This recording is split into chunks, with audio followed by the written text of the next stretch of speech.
Hello friends, ఎలా ఉన్నారు? Present global politics ఒక వాల్కానోలో మారిపోయాయి. ఎప్పుడు ఎక్కడ ఏం జరుగుతుందో తెలియని పరిస్థితి. ఒకవైపు మిడిల్ ఈస్ట్ నిప్పుల కొలిమిలా రగులుతుంటే, మరోవైపు సౌత్ చైనా సీలో చైనా తన డామినెన్స్ కోసం నిరంతరం కయ్యానికి కాలు దూతోంది.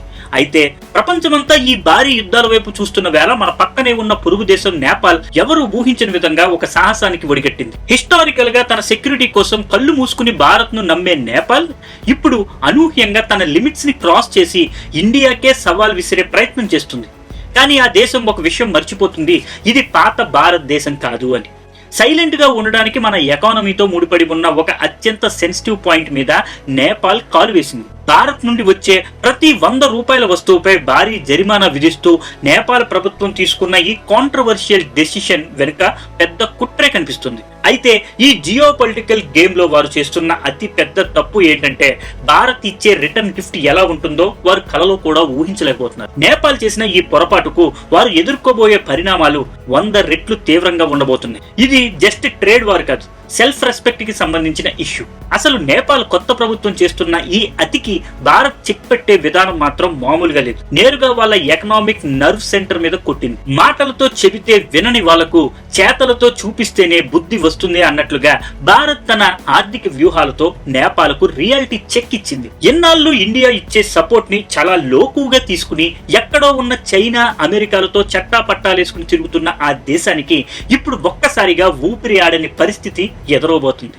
పెట్రోల్ నుంచి నిత్యావసరాల వరకు మన మీద ఆధారపడి మనకే కాలు దువ్వాలని చూస్తే ఫలితం ఇలాగే ఉంటుందని భారత్ గట్టిగానే సిగ్నల్ ఇచ్చింది. సరిహద్దుల దగ్గర మన వాహనాలపై ట్యాక్సులు వేస్తూ అనవసరమైన ఆంక్షలతో మన సహనాన్ని పరీక్షించిన నేపాల్కు భారత్ తన ఆర్థిక వ్యూహాలతో దిమ్మ తిరిగే కౌంటర్ ఇచ్చింది. ఒక్క అఫీషియల్ సంతకంతో నేపాల్ కి వెళ్లే కీలకమైన సప్లై లైన్స్ ని, ట్రేడ్ అగ్రిమెంట్లని భారత్ తనకి అనుకూలంగా మార్చేసరికి అక్కడ ద్రవ్యోల్బణం పెరిగి ఎకానమీ ఒక్కసారిగా కుప్పకూలే పరిస్థితికి రాబోతుంది. అసలు భారత్ చేసిన ఆ ఒక్క సంతకంతో నేపాల్ కి ఎలా దిమ్మ తిరిగిందో ఈ వీడియోలో డీటెయిల్ గా తెలుసుకుందాం. మన ఛానల్లో ఇక మీదట ఇలాంటి strong facts, shocking stories, ground reality explain చేసే జియో పొలిటికల్ వీడియోస్ రెగ్యులర్ గా మీ ముందుకు వస్తూనే ఉంటాయి. కానీ అవన్నీ మీ వరకు చేరాలంటే మీ సపోర్ట్ చాలా అవసరం.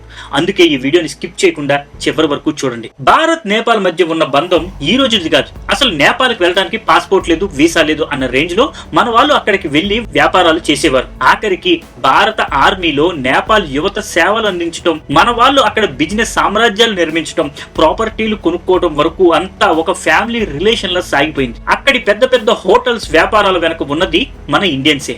ఇదంతా ఎప్పటి నుంచో ఉన్న ఒక స్ట్రాంగ్ బాండింగ్. కానీ ఇప్పుడు సీన్ లోకి కొత్త గవర్నమెంట్ రాగానే కథ అడ్డం తిరిగింది. చైనా వేసే డెట్ ట్రాప్, అమెరికా ఇచ్చే మాయ మాటలు నమ్మేసి ఎన్నాళ్ళు అండగా ఉన్న ఇండియా పైనే కాలు దువ్వడం మొదలు పెట్టారు. సొంత మనిషిని వదిలేసి ఎక్కడో ఉన్న పరాయి వాళ్ళని నమ్ముకుంటే వచ్చే తిప్పలు నేపాల్ కి ఇప్పుడిప్పుడే అర్థం కావు. త్వరలో చూడబోయే సినిమా ఇంకా చాలా బాకీ ఉంది. భారత్ నేపాల్ బోర్డర్ అంటే ఏదో ఇంటర్నేషనల్ బౌండరీలా కాకుండా మన ఊరి పక్కనే ఉండే సందులా ఉంటుంది. ముఖ్యంగా గోరఖ్పూర్ మీదుగా వెళ్లే ఆ సునౌలి మార్గం అయితే మరీ విచిత్రం. అక్కడ పహారాలు, పటిష్టమైన చెక్ పోస్టులు ఉండవు సరికదా.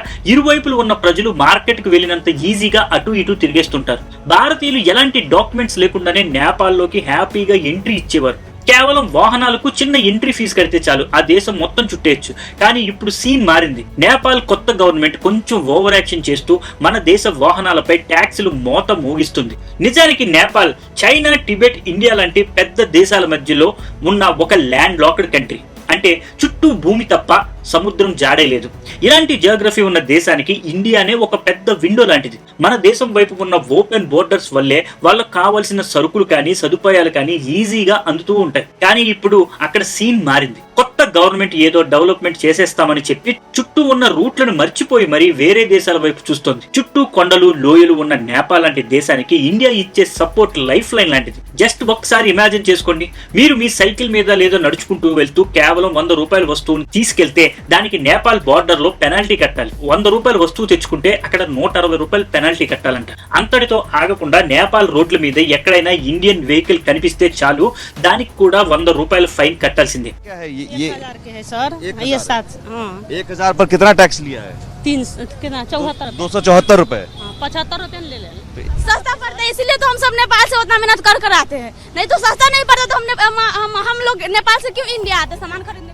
ఇది కేవలం ఒక చిన్న టెక్నికల్ రూల్ కాదు, మన దేశభక్తిని, భారత్ చూపించిన స్నేహాన్ని నిలువున అవమానించడమే. మన ఎకానమీ మీద, మన సపోర్ట్ మీద ఆధారపడి బ్రతుకుతున్న ఒక దేశం ఇప్పుడు తన హద్దులు దాటి ప్రవర్తించడం వెనుక చైనా లాంటి శక్తుల ప్రోద్బలం క్లియర్ గా కనిపిస్తుంది. బహుశా నేపాల్ నాయకులు ఏమనుకున్నారంటే భారత్ ఎప్పటిలాగే ఒక పెద్దనలాగా చూసి చూడనట్లు వదిలేస్తుందిలే అని. కానీ వాళ్ళు ఒక మేజర్ ఫ్యాక్ట్ మర్చిపోయారు. ఇది 2026. నేటి భారతం తన నేషనల్ సెక్యూరిటీ మరియు సెల్ఫ్ రెస్పెక్ట్ విషయంలో పాత పద్ధతులను ఎప్పుడో మార్చేసింది. ఈసారి ఎటువంటి మీడియా హడావిడి లేదు, అనవసరమైన స్టేట్మెంట్స్ లేవు, ప్రెస్ మీట్స్ అసలే లేవు. ఢిల్లీలో ఒక ఫైల్ మీద పడ్డ ఒక సిగ్నేచర్ ఇప్పుడు కాఠ్మాండ్ వీధుల నుండి నేపాల్లోని టీ గార్డెన్స్ వరకు ఊహించని షాక్ వేవ్స్ సృష్టిస్తుంది. నిశ్శబ్దంగా మొదలైన ఈ ఎకనామిక్ సర్జికల్ స్ట్రైక్ దెబ్బకు నేపాల్ అస్తిత్వమే ప్రశ్నార్థకమయ్యేలా ఉంది. ఆ ఒక్క సంతకం నేపాల్ అహంకారాన్ని, భారత్ ఇచ్చిన పవర్ఫుల్ అండ్ సైలెంట్ ఆన్సర్ అనే చెప్పాలి. నేపాల్ తేయాకు తోటలపై భారత్ విధించిన కొత్త నిషేధం మే 1వ తేదీ నేపాల్ ఆర్థిక చరిత్రలో ఒక బ్లాక్ డేగా మిగిలిపోబోతుంది. నేపాల్ ఎకానమీకి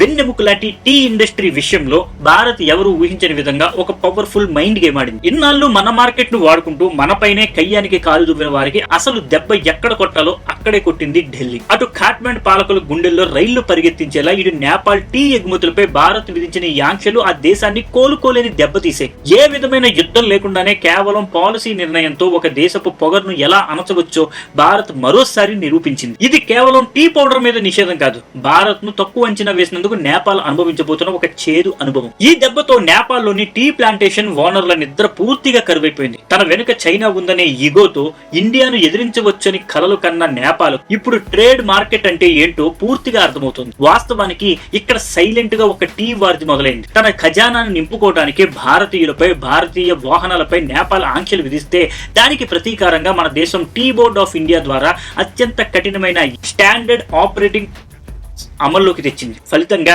నేపాల్ నుండి వచ్చే ప్రతి టీ లోడ్ ఇప్పుడు బోర్డర్ దాటాలంటే ఒక అగ్ని పరీక్ష ఎదుర్కోవాల్సి వస్తుంది. ఇన్నాళ్ళు కేవలం పేపర్ వర్క్ చూసి వదిలేసిన మన అధికారులు ఇప్పుడు రూల్స్ మార్చేశారు. ప్రతి ట్రక్కును సరిహద్దు దగ్గరే ఆపి స్వయంగా లోపలికి వెళ్లి 2 వేరువేరు శాంపిల్స్ సేకరించి ల్యాబ్ టెస్టింగ్ కోసం పంపిస్తున్నారు. ఈ కఠినమైన క్వాలిటీ చెక్ ప్రాసెస్ వల్ల క్లియరెన్స్ రావడానికి రోజులు పడుతుంది.